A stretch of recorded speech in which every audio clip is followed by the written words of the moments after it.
I now wanted to try my hand at writing a really stupendously long narrative and to see whether I had sufficient art, cunning, or material to make a really long narrative which would hold the average reader right through. The Lord of the Rings needs no introduction. It has been the most popular fantasy series since its inception, and with Peter Jackson's film trilogy skyrocketing the story's popularity. I have seen the movies many times over the years. They are easily some of my favorite films ever made, as they are for so many people. But I have never read any of the books. The only book by Tolkien I have ever read was The Hobbit, the prelude to The Lord of the Rings. Many times growing up, I did try reading The Fellowship of the Ring, and each time I started it and I never finished it, always stopping around the same part, and I'll talk about that part a bit later. But here we are. I just finished reading The Fellowship of the Ring, the entire book, and I'd like to give my thoughts on this. And there will be spoilers for the book. First published in July 1954, the first of 3 volumes of the epic novel The Lord of the Rings by the English author J.R.R. Tolkien. What did I think of this beloved book?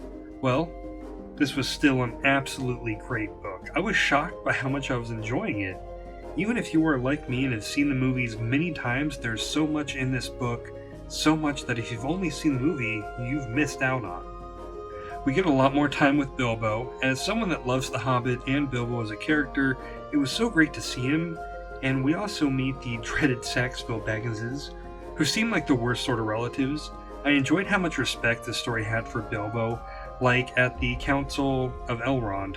I love that Bilbo offered to finish what he started and take the ring to Mordor, and how everyone there, except Boromir, had so much respect for him. I also thought it was interesting just how much time passed in the Shire. Years passed between Bilbo leaving and Frodo leaving on his quest. Now, Frodo leaving on his quest is where I always stopped reading before. Not exactly when he left, but when we meet Tom Bombadil.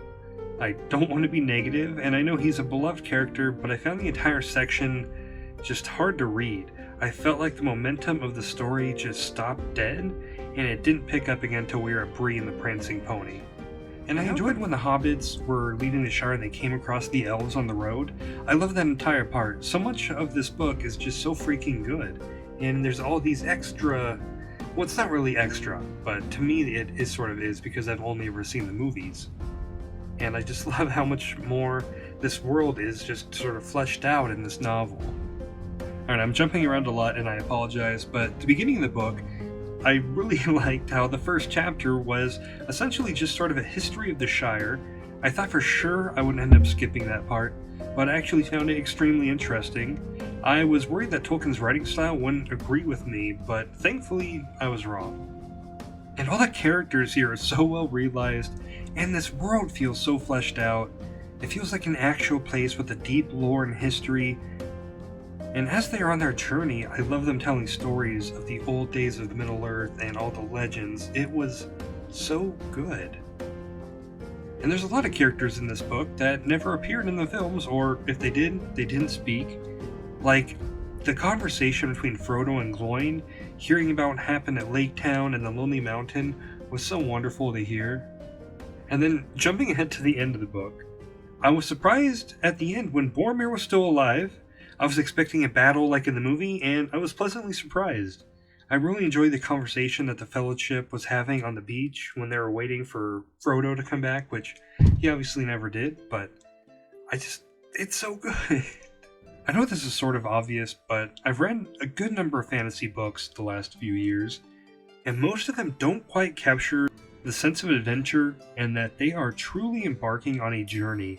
Tolkien is so good at telling a story and creating this world and making it feel like these characters exist and they are on a perilous journey. And all the extra backstory this book has was so interesting, like Aragorn and Gandalf hunting down Gollum, and Gollum's escape from the elves in Mirkwood, or how some members of the Fellowship had no intention of going all the way to Mordor. They were just sort of going along with as part of the Fellowship to a certain point. It's been 67 years since this book was released, and it's still worth reading, and it's deserving of its status as one of the greatest of all time, and I'm very much looking forward to reading The Two Towers.